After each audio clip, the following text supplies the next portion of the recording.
Move out the way, Canadians. The Europeans are officially here. So, welcome back everyone to my channel. I make travel related content, reactions, etc. I've been seeing lately fly across my desk a lot of things when it comes to Europe, right? And one of them, which we're going to watch a video here very shortly, it appears as though there is a culture shock from Europeans coming from Europe to America. I guess the numbers have increased because when I was living in the States, which has been probably 5 or 6 months now, 4 months, I don't know when I last lived there, I didn't really meet that too many Europeans like that. I would usually meet more Canadians, but I will say this, once the whole Donald Trump thing happened, a lot of Canadians stopped coming to Las Vegas. Like, we used to have a lot of Canadians, and it just decreased significantly, and then you'll see more people from like Latin America and stuff like this. But I guess now that we're on the World Cup tip, things are changing. Travel trends are shifting. People are getting a little more money in their pocket. Maybe they're getting bored with their country. The pandemic is potentially over. So we got some people traveling. So I want to see what this young lady is talking about when she talks about her experience in America. Apparently she's European.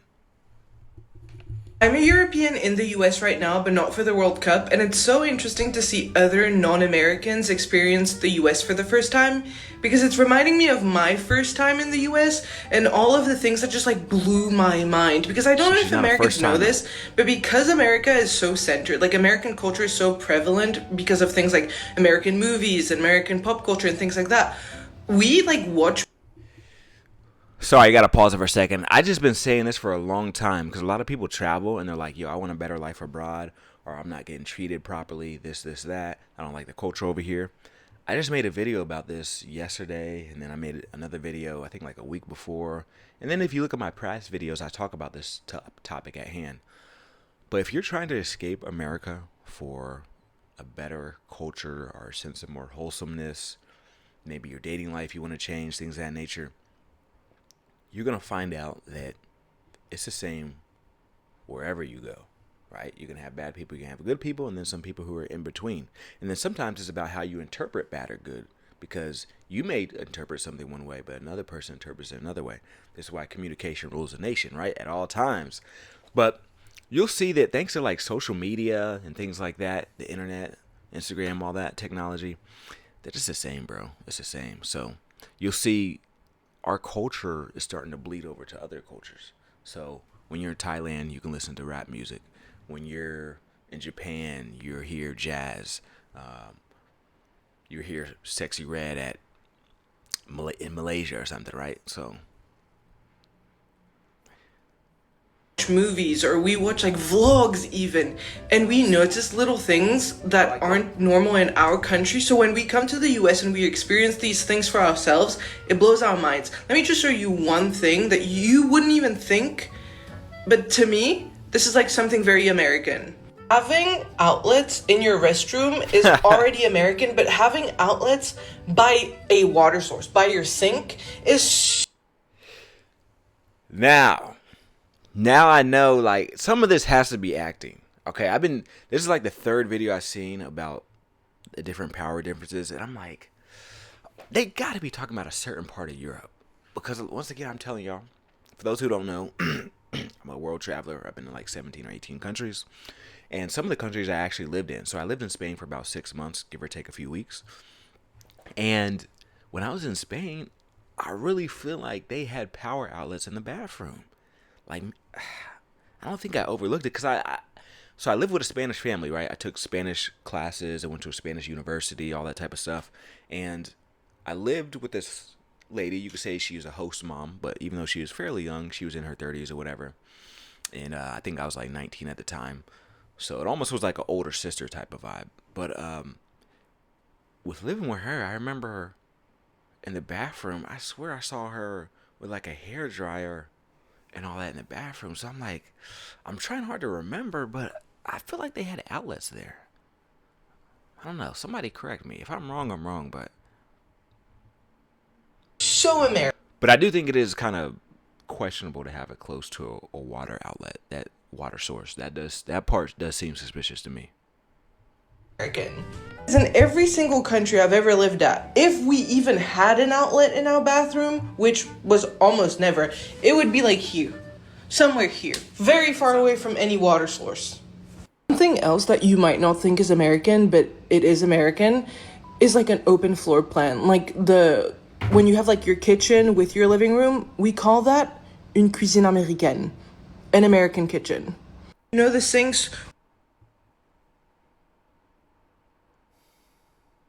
with like this. You know this kind of sink? This is an American sink. If you have a two-door fridge, especially if it's like aluminium, that's an American fridge. That's not a... No. Okay, now I just think that these people got to be making this for content at this point, because there's no way. There's no way. There's no way an open floor is an American thing.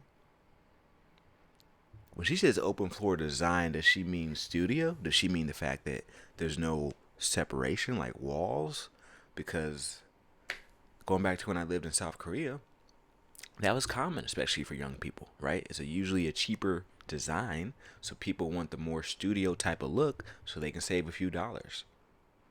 Japan, similar thing. So when they say it's American, I'm trying to understand really what they mean by that. Because I'm seeing certain correlations in Asian countries. Matter of fact, my bathroom's right over there. I'm in Asia right now, and we got a power outlet next to the sink. Now, of course, they got a guard over it, which I think is cool. You know, I haven't seen that too much in many countries. But a lot of the stuff she's talking about, I'm like, I see these correlations outside of America. So when she says it's strictly related to America, is this just some type of European-American beef that I'm not aware of? Or maybe the same way some people view Americans as ignorant or not knowing, is it the same with Europe? Maybe a lot of Europeans, or certain Europeans, I don't want to say a lot, but maybe certain Europeans think that anything outside of what they do is American. I'm just trying to understand. That's it, because it's a pretty tricky situation. A two-door fridge. It's an American fridge. Un frigo américain. These are the three most puzzling Wait. She just, hold on. No. Hold on. That's an American fridge. That's not a two-door fridge. It's an American fridge. Un frigo. Yeah, she's just saying stuff now. A two-door fridge, an American fridge. If I show you my fridge right now, yeah, I think these people are just saying stuff. They gotta be just saying stuff. If I show you my fridge right now, guess how many doors it got? 2. Separate the freezer from the actual so the freezer and then just the cold stuff. And I want to say it was like that when I was in Spain too. I'm trying hard deeply to remember. Because how else would you separate everything? You just open it with one door, and then your freezer stuff is always right there, and then, yeah. She might just be saying things, I'll be honest with you, bro. I'll be honest. Frigo américain. These are the three most puzzling things I find about Americans and the culture over there as a Brit. Number one, what the hell is homecoming? What the hell does homecoming mean? Okay, I watch all these films and they're always talking. That's a good one. Are we coming? Whoa. Are we going to homecoming together? What the hell does that mean? What the hell is homecoming? Number two is what the is long homecoming? commutes that Americans do. Americans do. The fact that they will commute an hour to work and back. That's 2 hours out of your day, out of the 24. That's crazy. That is crazy. I agree with her at that point. I've been saying that the 40-hour work week is an illusion, because they say you work 40, but then you got to drive here, drive back, and then you got your lunch break. And what's crazy is usually when you drive is when everyone else or a majority of the population is driving. So they call it what? Rush hour, because you're rushing during that hour. Maybe it only takes you 35 minutes on a slow day, but now that you got traffic, it takes you an hour 10 to drive to work. And then you got to drive back afterwards when everyone else is driving, because they call it a 9 to 5, because a lot of the population is working 9 a.m. to 5 p.m. So you're competing with people during traffic. And if you look at statistics, that is the highest time of car accidents. So maybe it's a coincidence, maybe not. So that part I kind of agree with her. How y'all do it, but my salutations for you, sir, because I could never. I could never. And number three, the fact that most Americans will move home or leave home at age 18 is crazy. How do y'all have the funds for that? How do y'all have the funds for that? Let me know how you do, because I need to know that. I need to know the secret sauce. I need to know the secret sauce. How? So I will say when I lived in Spain, they would still somewhat live with their parents. Because I remember I lived, going back to the host family situation. So I lived with two families, actually. There was the 30-year-old mom I was telling you about. But then before that, I lived with like an older mom. I'm not sure how old she is, but she had to at least be in her 50s or 60s. I'm thinking like 60s. And she had an older son that was in his 30s. And sometimes he would come in, stay, whatever, blah, blah, blah, live. And that wouldn't be considered out of the norm in their culture. But then again, at that time, Spain was having problems with their economy. They've since then got a little bit better, but they're still considered like a struggling European country. I think like Greece, Spain, Portugal, Italy are kind of considered the ones in the European Union that are struggling the most. You can fact check that. More or less, that's what's going on. So at that time, it's like, okay, economy's not that good, hard to find a job. You can work two jobs and still not be financially ahead. So it made sense. But she's talking about other European countries as well, like, Sweden, Norway, etc. If you're from there, please tap in. Let me know in the comment section. Is it normal to move out at 18? Or people, what do they usually do at 18? I recently was flying from Thailand to Philippines. I met a girl.